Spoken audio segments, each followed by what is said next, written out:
Well, the credit union was formed by the Repatriation Council of Ghana in the year 2001. And you have one branch? Now we've got 2 mobile satellite offices, And one in New York and here in Ghana. okay, that New York information? Yeah, the New York information is on there. The contact person is Jawara, the number is on there. Okay, thank you. So if you have any concerns with the credit union when you are outside, you can get in touch with him. But make sure you put your account number.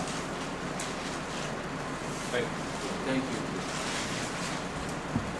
Okay, yes, my brother. I'm really interested in noticing the abundance of plastic in Ghana, particularly plastic bags, and really curious to know what types of things are happening here to address the abundance of plastic that's everywhere, particularly plastic bags. I passed by a park today and you really couldn't see the place, the amount of plastic that was on the ground. Right. And my wife was talking about, there has to be a way for us to create some opportunity, business opportunity with all this plastic explosion. So, any sort of insight into whether there's something happening or whether there's an opportunity to make something. It's an opportunity. Great insight. They do have some companies coming up now recycling the plastics. And they're making these water tanks, okay, the poly tank. They're making those. Recently I was listening to the news and I heard about this European got a company in the bottom of the ocean, picking the plastics out of the ocean, and he's pushing to, real passionate to get some support for his ideas. He's going, this cracker going on in the bottom of the ocean, getting plastics out. I think your idea and your concern is great. We can go online, and click on some of the things that can be done with this plastic. Because to clean up Africa is all of our responsibility. And I appreciate that.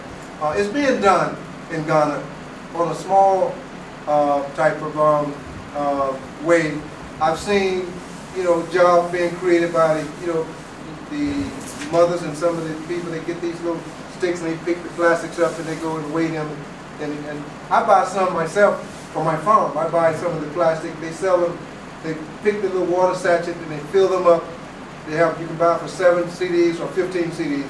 So I take them to my farm and I put them in. They're cheaper than buying those black ones for the seedling. So that's one way, and it's coming up. But unfortunately, we're creating the problem. We need to go back to the paper. When I was growing up in America, we had the little brown paper, something like this, the paper that would automatically what?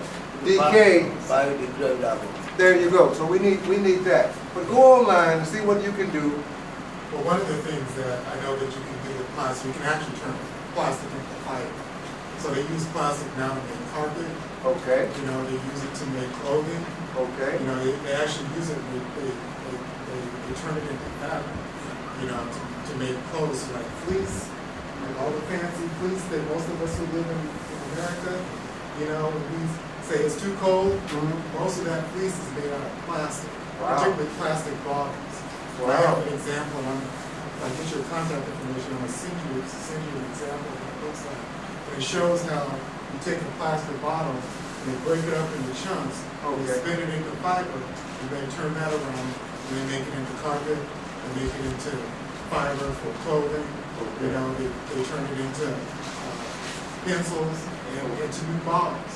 But I also want to recognize what you said, is that ultimately we need to get rid of it. Right. Because it's not natural. We can't continue to live, like that. We need to figure out how we can get our people to go back to using things that will naturally degrade, decompose, as opposed to something that if we don't figure out what to do with it, it's going to be here forever. Like when I went to the market today, I kept saying, no, I don't want any bags. I don't want any bags. I got a pocket, I got a backpack, I'll still get it in. So there's a huge opportunity, a huge need to help change our mindset and try and figure out how do we deal with what we have. It's true. And one last thing that I would say, you know, we need to move out of these cities, okay? See, the world is not overpopulated. The cities are overpopulated. So what we have to do, and I've started in a small way, is creating some communities on the land, growing food. The organic farms is also an organic community. As a community, my vision in the future is to have everything we need on the Echo Farm, solar, water, and everything we need, and we don't have to go to the supermarket to buy anything. This particular book we have, How to Live Rich and Successful in Africa Without Depending on Money, we're going to cut out the dollar, and then we'll just use the resources, okay? So it's an excellent opportunity, and I appreciate the question. Go ahead. Yes, let me add a little bit to what you said. You see, when people talk like this, I go home and I sleep well.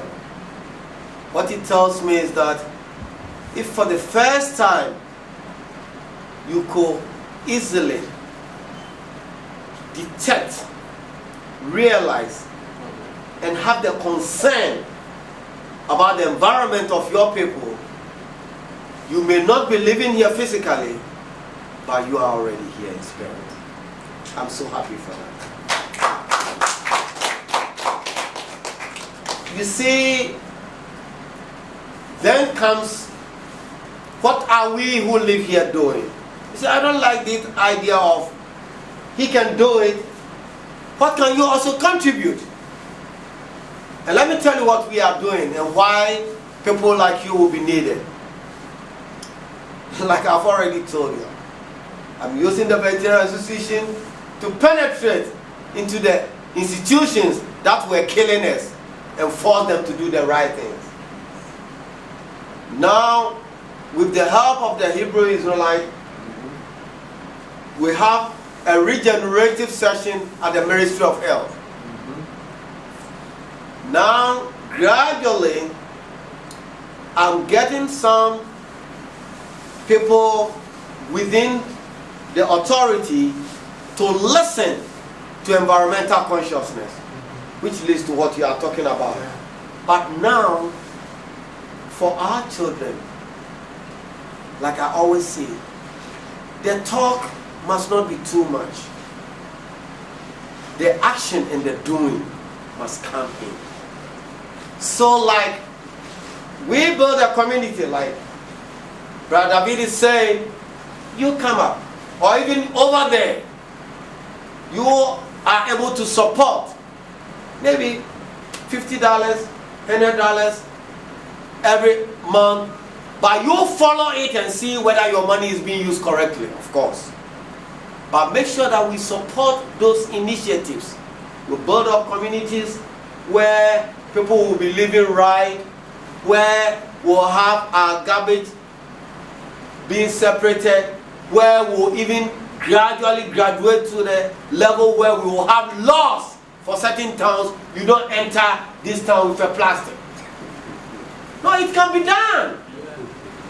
Okay, then we set this thing up gradually, and so we'll not only be eliminating it by using it, but we'll eliminate it totally. I don't know whether you've come to hear that the most contaminated area on the surface of the earth is in Ghana. It's called Agbogbloshie.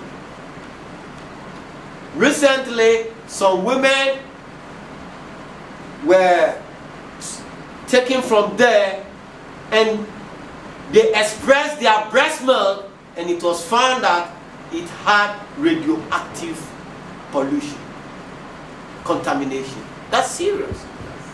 So it's bigger than the plastics you are seeing. It's a mindset. You ask yourself, all these plastics that you are seeing around, do we have a department called the Department for Environmental Protection here? Yes. And people are sitting in big offices, riding cars bigger than the ones you have in America, and doing nothing. But you see, those of us with the voice need support from people like you, so that even though you are not living here, we can create a heaven for you I already have a little property on the mountain. So that next time you come here, you tell them, I'm going to Ghana, but I'm not living in the pollution of Accra. I have a friend that is going to house me in a property that will have better air to breathe, that will not be contaminated with cancer fumes, with sulfur dioxide, sulfur monoxide, that will kill me. So thank you, brother. We need to connect. Great, great. I want to introduce a brother that's, I consider him a great brother, very spiritual brother. In fact, he helped me to put this book, one of the books together. Brother moved from New York many years ago. Got a great story to tell. I'd like for Brother Gabriel to come up and say just a couple of words. Brother Gabriel, you've been here about 20 years in Africa. Welcome, Gabriel. Thank you. Good to see you. Your people have come.